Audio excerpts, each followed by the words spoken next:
my parents divorced, two agreements lay on the table. One meant staying in the old neighborhood with my dad, who was drowning in gambling debts. The other meant moving to the coast with my mom, who'd remarried a wealthy man. In my last life, my little sister Chloe cried and begged for mom. I quietly packed my bags and followed dad. Later, dad quit gambling and became a millionaire, spoiling me rotten. Chloe, however, was emotionally abused and trapped at home by her stepfather. She eventually succumbed to depression and passed away. This time around, Chloe snatched the cigarette from dad's hand and hugged him tight, refusing to let go. Jade, I feel for dad. You go to mom's, okay? I'll keep the good life here for you. Dad paused, then affectionately stroked Chloe's head, a look of relief on his face. I said nothing, picking up the train ticket for the coast. Chloe didn't know that in my last life, dad only quit gambling because I, riddled with a brain tumor, worked myself to death to pay off his debts, coughing up blood. My life was the price for his temporary peace. Now, reborn, with no debt collectors banging on the door, all I wanted was a good night's sleep. I picked up my duffel bag. Get out, go find your mom, the one who only cares about money. Dad waved his hand, like shooing away a fly. Chloe hid behind him, making a childish face at me. Her lips exaggeratedly formed the words, "Sis, don't come begging me for money later." I just smiled, saying nothing. Then I turned and walked into the rain. I pulled my neck into my shoulders, feeling a chill seep deep into my bones. Honestly, it didn't matter where I went. I just wanted to find a quiet place to endure these last few moments. No more hearing the gambler's creditors banging down the door. No more smelling that sickening stench of cheap cigarettes. Mom's black Mercedes pulled up at the end of the alley. The window rolled down, revealing her perfectly made-up face. She frowned, looking at me, drenched from head to toe, a flicker of disgust in her eyes. "What happened to you? Get in, quickly, don't get the car dirty." I opened the back passenger door, about to slide in. "Put that bag in the trunk." Mom pointed at the duffel bag in my hand. "It's filthy, probably crawling with germs."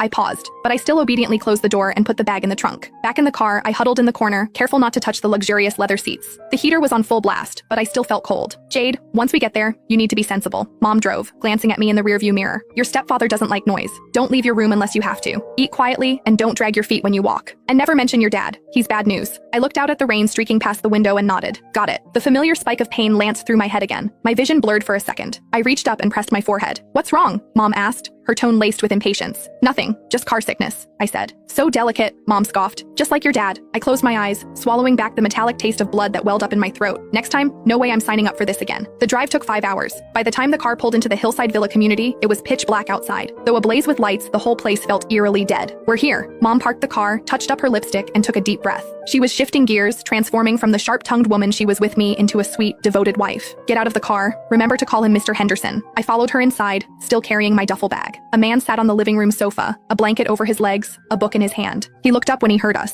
This was my stepfather, Robert Henderson, the same man who, in my last life, slowly suffocated Chloe until she broke. "You're back?" His voice was flat, emotionless. "Robert, this is Jade." Mom pushed me forward, a plastered smile on her face. "Jade, say hello to Mr. Henderson." I stepped forward and bowed slightly. "Hello, Mr. Henderson." Robert Henderson turned a page of his book, as if he hadn't heard me. A few seconds later, he hummed a noncommittal from the back of his throat.